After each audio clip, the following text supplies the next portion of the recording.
Today's lesson is solving absolute value equations. So what exactly is an absolute value equation?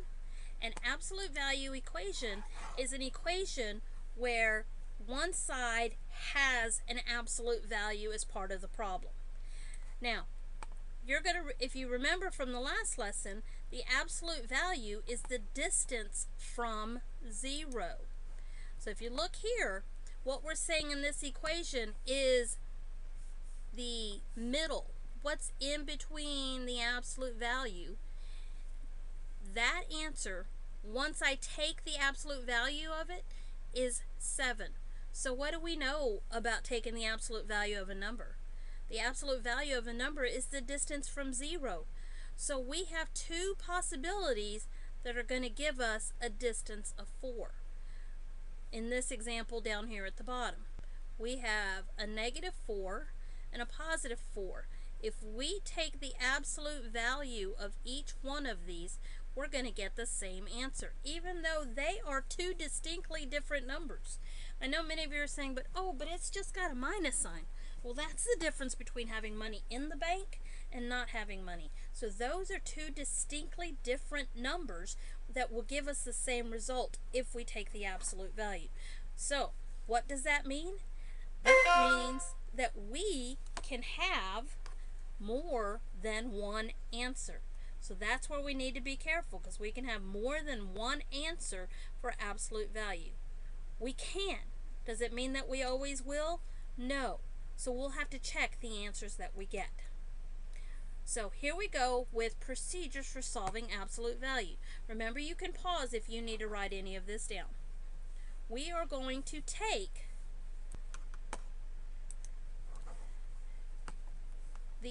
and isolate the absolute value. So what does that mean? That means that we are going to get the absolute value all by itself on one side. Okay? Means we can't have anything outside of that absolute value that's on our same side. And then we're going to split it up into 2. 2. How many? We're going to split it up into 2. 3, 2, 4? No. We're going to split it up into 2 problems.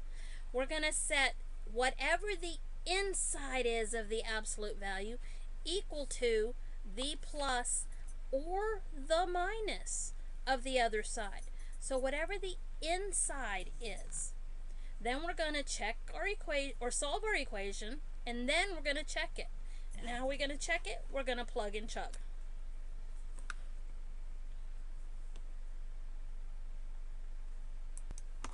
Okay, so here we have our equation. And we set it equal to the positive and to the negative. And you're saying, but wait, an absolute value can't be negative. Well, it's not. The absolute value isn't what we're setting equal to -7. We're setting the inside equal to -7 before we take this absolute value, because we can have more than one number on the inside. Give us the absolute value of 7. So what do? Well, we do what we always do. We solve the problem. We subtract 3 from each side for this one, then we divide by 2. So one answer we get is 2, and the other answer we get is 5. Now, how do we know if both of those answers work? Well, we have to check our work. So I'm going to plug in 2 into our original equation, and I get 6 plus 3, which is 7. So I get the absolute value of 7 is 7. Is that true? Why, yes it is. So that one works. So let's do it again. Remember, into our original equation with the absolute value on it. Okay, that gives us -10 plus 3. That gives us -7. But remember, we still have the absolute value. Well, the absolute value of -7 is +7, so it works. So, what do we do now? We practice. That's what we do. Okay, first we have to isolate the absolute value all by itself. That means nothing outside that absolute value can be on the same side. And in this case, it is. Then we set whatever is on the inside equal to the answer, to the positive version. So I'm going to get 8b plus 9 equals 63. Then I'm going to get 8b plus 9 equals negative 63. There's my two answers. So I'm going to subtract 9 from each side, and I get 8b equals negative 54. Then I divide by 8, and I get b equals, and we get 6.75. Oops, I made a little mistake. It's plus 54. Okay, you're going, uh-oh, it's a decimal. It's okay. Decimals are real answers. Okay, so then we get 8b is equal to negative 72, and divided by 8 on each side, and b is negative 9. Okay, so what do? We plug and chug. 8 times 6.75 plus 9. I'll let you put that into your calculator. And then 8 times negative 9 plus 9. And you tell me, does it work? Does it work? Does 6.75 times 8 plus 9 equal 63? And the absolute value of that? Well, we know it's already going to be positive. And yes, it does. Yes, it does. So both of these, oops, wrong one. Both of these answers work. Woohoo! Okay, so now let's do the other side. Let's do the other side. Remember, we take what's in here. So we're going to take 4 plus 5x, and we're going to equal it to the positive version. And then we're going to take 4 plus 5x and equal it to the negative version. Subtract 4 from each side, and I get 5x equals 20. So x is 4, that's 1. Subtract 4 from each side, and I get 5x equals negative 28. Just got to get it written here. There it goes. So, and then we divide it by 5, and x is going to give me negative 5.6. You're like, uh-oh, you said it can't be negative. No, what I said is that our final answer can't be negative. So what do we have to do? We have to plug and chug. So we would put 4 plus 4 times 4, because that was our first answer, and see if that gives us 24. And 4 times, oops, it's not 4 times 4, it's 5. See, I'm getting a little carried away with myself. Good thing you caught it. Okay, and does that work? You're like, yes, it does. Okay, and then we try the other one. 4 plus 5 times negative 5.6. And does that work? Well, that gives us the absolute value of negative 24. What's the absolute value of negative 24? And you should all say, oh, that's positive 24. So both of these work. Okay, so what do we do next? Let's practice some more.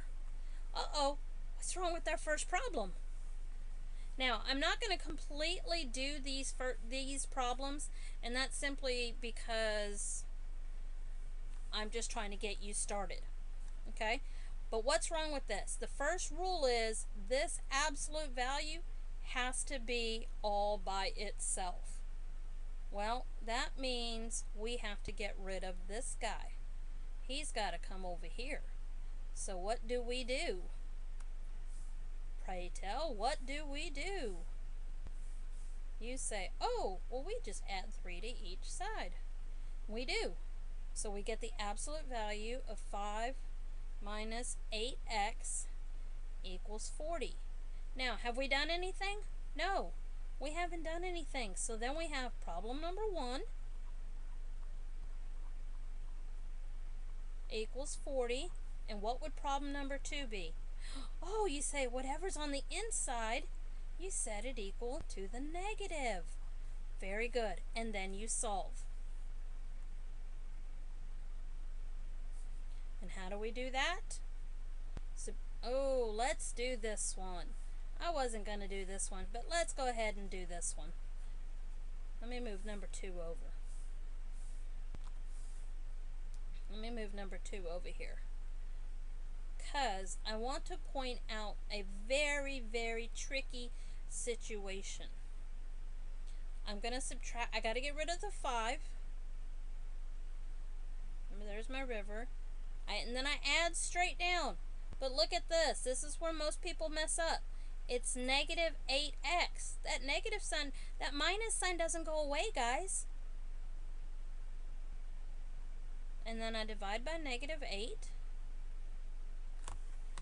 And one of my answers will be negative 4.375.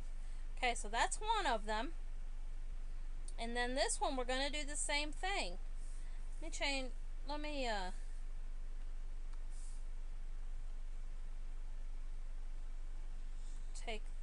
me try this again. There we go. I'm going to try to move that over just a little bit. There we go. Okay, so let's do this one. Same thing. We're going to subtract 5 because we've got to get rid of the number. And I get negative 8x equals negative 45. Then divide by 8 on each side. And we get